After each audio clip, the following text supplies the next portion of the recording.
ದೇವರ ಪರಿಶುದ್ಧ ನಾಮಕ್ಕೆ ಸ್ತೋತ್ರವಾಗಲಿ. ಪ್ರಿಯ ಸಹೋದರರೇ, ವಾಕ್ಯವು ನಮಗೆ ಹೀಗೆ ಹೇಳುತ್ತದೆ, ಎಲ್ಲ ಆಜ್ಞೆಗಳಿಗಿಂತ ಶ್ರೇಷ್ಠವಾದ 2 ಆಜ್ಞೆಗಳುಂಟು. ಅವು ಯಾವುವೆಂದರೆ ಮತ್ತಾಯನು ಬರೆದ ಸುವಾರ್ತೆ 22ನೇ ಅಧ್ಯಾಯ 37ನೇ ವಚನದಿಂದ 40ನೇ ವಚನದವರೆಗೆ ಈ ವಾಕ್ಯ ಹೀಗೆ ಹೇಳುತ್ತದೆ, ನಿನ್ನ ದೇವರಾಗಿರುವ ಕರ್ತನನ್ನು ನಿನ್ನ ಪೂರ್ಣ ಹೃದಯದಿಂದಲೂ, ನಿನ್ನ ಪೂರ್ಣ ಪ್ರಾಣದಿಂದಲೂ, ನಿನ್ನ ಪೂರ್ಣ ಬುದ್ಧಿಯಿಂದಲೂ ಪ್ರೀತಿಸಬೇಕು ಎಂಬ ಆಜ್ಞೆಯೇ ಮುಖ್ಯವಾದದ್ದು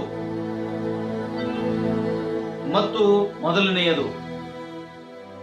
ಇದಕ್ಕೆ ಸಮಾನವಾದ 2ನೆಯ ಆಜ್ಞೆ ಒಂದುಂಟು. ಅದು ಯಾವುದೆಂದರೆ, ನಿನ್ನ ನೆರೆಯವನನ್ನು ನಿನ್ನಂತೆಯೇ ಪ್ರೀತಿಸಬೇಕು ಎಂಬುದೇ. ಈ 2 ಆಜ್ಞೆಗಳು ಎಲ್ಲಾ ಧರ್ಮಶಾಸ್ತ್ರಕ್ಕೂ ಪ್ರವಾದನ ಗ್ರಂಥಕ್ಕೂ ಆಧಾರವಾಗಿವೆ ಎಂದು ಹೇಳಿದನು.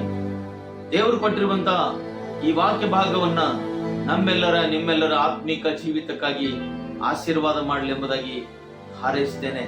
ಜೈ Christ, praise Lord, thank you.